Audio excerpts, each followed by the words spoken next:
স্কুলের সময় রমরমিয়ে চলছে কোচিং সেন্টার, আর তার জেরেই সরকারি বিদ্যালয়ে কমছে পড়ুয়ার সংখ্যার উপস্থিতি। সরকারি বিদ্যালয়ে বিমুখ কেন ছাত্রছাত্রীর বিষয়ে অন্তর্তদন্তে এক বিশেষ রিপোর্টে উঠে এসেছে এরকমই শিক্ষার করুণ চিত্র। শিক্ষা হলো জাতির মেরুদণ্ড। যদি তুমি একটি জাতিকে ধ্বংস করতে চাও, তাহলে আগে শিক্ষাকে ধ্বংস করো, তাহলেই একদিন জাতির বিলুপ্ত ঘটবে। সমাজ চিন্তাবিদদের এই ধারণা এখনও বিদ্যমান। সরকারি বিদ্যালয় থাকলেও স্কুলে আসতে চাইছে না পড়ুয়াদের একটি অংশ। সেই তারা সময় কাটাচ্ছে কোনো কোচিং সেন্টারে গিয়ে বা কম্পিউটার প্রশিক্ষণ কেন্দ্রে। আর তার জেরে সরকারি বিদ্যালয়ের উচ্চশিক্ষায় পঠন পাঠন লাটে উঠতে শুরু করেছে। এটা জেলার সর্বত্র চিত্র হলো। এটি অনুসন্ধানমূলক প্রতিবেদনে উঠে আসছে এরকম তথ্য। জেলার বেশিরভাগ বিদ্যালয় এখন পড়ুয়ার উপস্থিতি নিয়ে চিন্তিত শিক্ষক মহল। কি বলছেন বিভিন্ন বিদ্যালয়ের প্রধান শিক্ষকেরা, একবার দেখে নেওয়া যাক।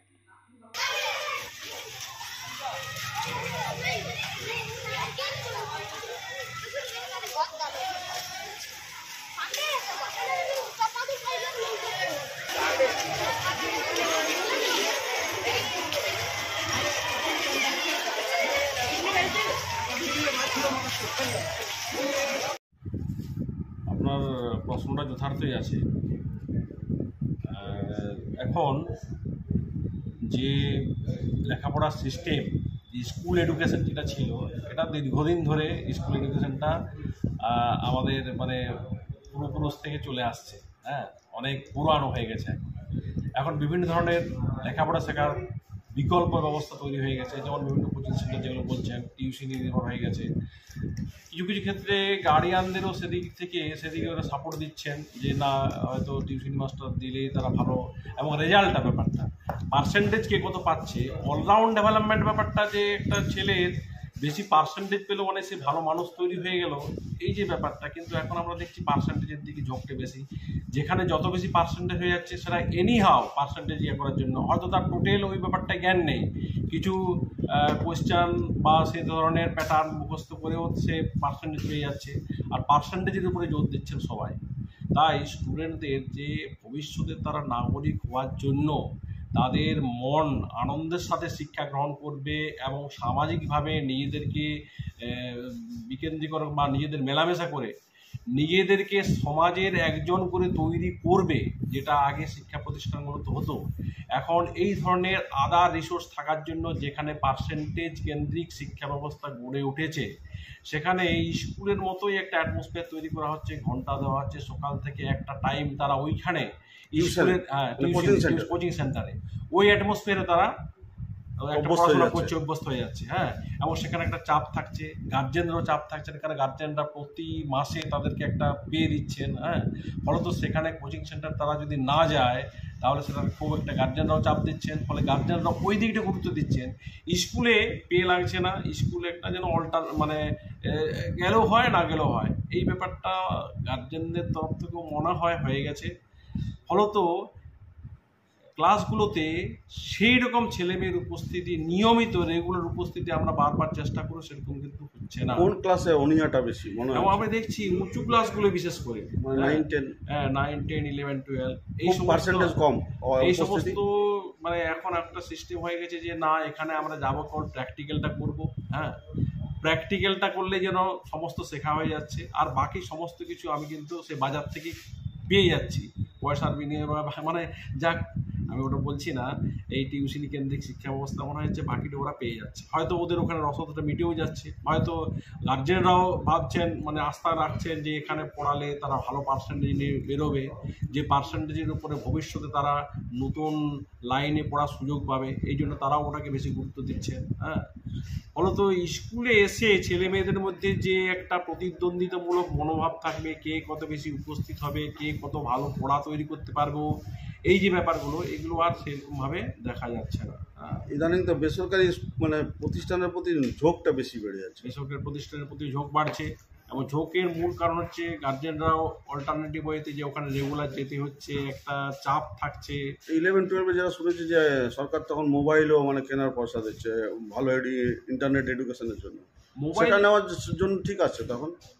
মোবাইল ব্যাপারটা হচ্ছে, মোবাইলের মাধ্যমে অনেক অ্যাপের মাধ্যমে আজকাল পড়াশোনা করার অনেক সুযোগ সুবিধা হয়ে গেছে, এটা আছে। কিন্তু মোবাইল যদি সেইভাবে ব্যবহার করে, আবার মোবাইল এমন একটা ব্যাপার যেটাকে আপনাকে অন্য ডিরুট করে দিতে পারে, পড়াশোনার থেকে অন্যদিকেও নিয়ে চলে যাচ্ছে। ফলে ছেলে মেয়েদের আজকালকার যে বিভিন্ন ধরনের অ্যাগ্রেসিভ মানসিকতা গড়ে উঠছে, অনেক রকম ব্যাপার ট্যাপার আসছে। কয়েকজন ভালো করছে, কিন্তু তার মাঝে কয়েকজন যে মানে বেশ পার্সেন্টেজ যারা নষ্ট হয়ে যাচ্ছে তার খোঁজখবর কিন্তু আমরা রাখছি না। হ্যাঁ, মোবাইলটা যদি ভালো কাজে ব্যবহার করা যায় ঠিক আছে, কিন্তু মোবাইল এই যে আমাদের সবার মধ্যে মোবাইল চলে গেছে, এবং আপনি দেখবেন বাসে ট্রেনে যেখানে যান, যেখানে বসার সুযোগ আছে দেখেন সবসময় মোবাইল নিয়ে টিকটাক টিকটাক চলছে, হয়তো গেম চলছে, হয়তো অন্য কিছু দেখছে। ছাত্র সমাজ একটা ক্ষতির দিকে এটা চলে গেছে, এটা প্রচণ্ড রকমের। হ্যাঁ, এবং সেটা কখনো কখনো গার্ডিয়ানরাও সেক্ষেত্রে পরিশান হয়ে যাচ্ছে, মাস্টারমশাইরা তো হচ্ছেনই। হ্যাঁ, গোটাটাই। এবং মাস্টারমশাইদের প্রতি যে একটা আগে সম্মানজনক অ্যাটমসফিয়ার ছিল গার্জেন থেকে শুরু করে সবার মধ্যে, সেই পরিমণ্ডলটাও যেন ধীরে ধীরে নষ্ট হয়ে যাচ্ছে। আগের মতো সেরকম আগের মতো আর সেরকম নেই। হ্যাঁ, আপনার একটু পরিচয়টা স্যার? আমি HM Balarampur panchayat high school, Tapas Kumar. স্কুলে আসছে না প্রবণতাটা কেন দিন দিন, কি মনে হচ্ছে আপনার? আমার মনে হচ্ছে টিউশন নির্ভর হয়ে পড়ছে মেয়েরা, আর ওই 4টা অবধি ওদের থাকার একটা যে এনার্জি সেটা থাকছে না, অধৈর্য হয়ে যাচ্ছে। 4টার পরেই এসে বলে ম্যাডাম ছেড়ে দিন, টিউশন আছে, এইভাবে মানে অনেক মেয়ে এসে বিরক্ত করে। তাহলে আমি এক্ষেত্রে কী করব? মানে গড়ে আপনাদের মানে গড়ে অ্যাটেন্ডেন্স কতটা মোটামুটি কি মনে হয়? অ্যাটেন্ডেন্স মোটামুটি 9-10-এর কীরকম হচ্ছে? এই 30% হয় কি, মানে এই কটা দিনে তো 30%, তারপরে হ্যাঁ 50% এরকম, 50% হচ্ছে। কোন ক্লাসের কম আসছে সব থেকে মনে হয়? 10, ক্লাস 10। আর 9ও আসছে? হ্যাঁ 9টাও ইদানিং দেখছি কমে যাচ্ছে।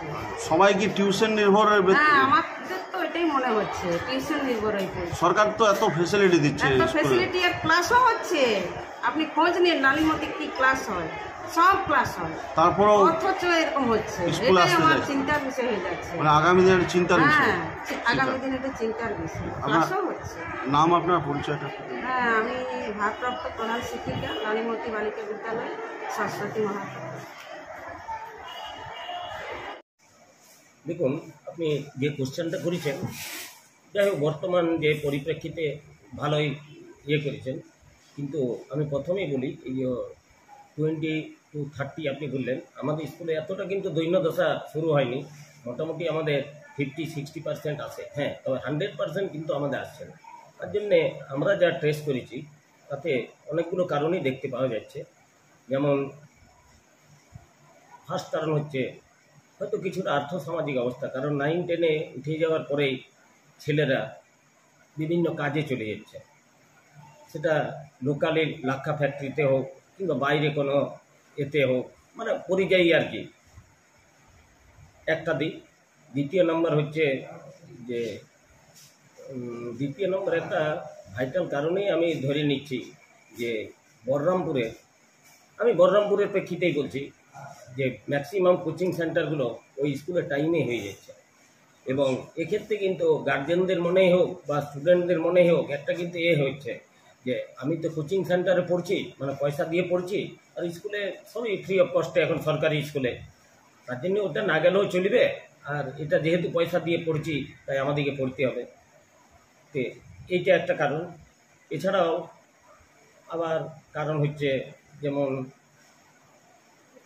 মানে ল্যাক অফ স্টাফ, বর্তমানে অনেক স্টাফ কম থাকার জন্যে অনেকে বদলি হয়ে চলে গেছেন, নতুন করে কেউ আসেন নাই।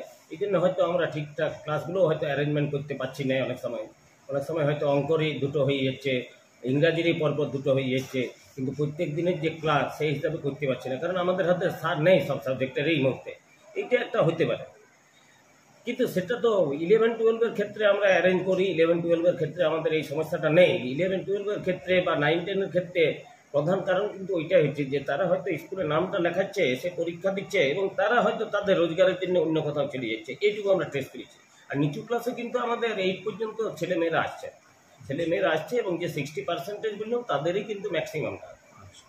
মানে কম যেটা আমরা 9-10-এ একটু পার্সেন্টেজ, 9-10, 11-12 এদের একটু আসার এদের সংখ্যাটা কিন্তু যথেষ্টই কম। আপনার স্যার পরিচয়টা? হ্যাঁ, আমি হচ্ছি ডক্টর হিরণময় মুখোপাধ্যায়। আমি বর্তমানে এই স্কুলের ভারপ্রাপ্ত প্রধান শিক্ষক। আমার স্কুলের নাম হচ্ছে রাঙাটি এসবি হাই স্কুল এইচএস।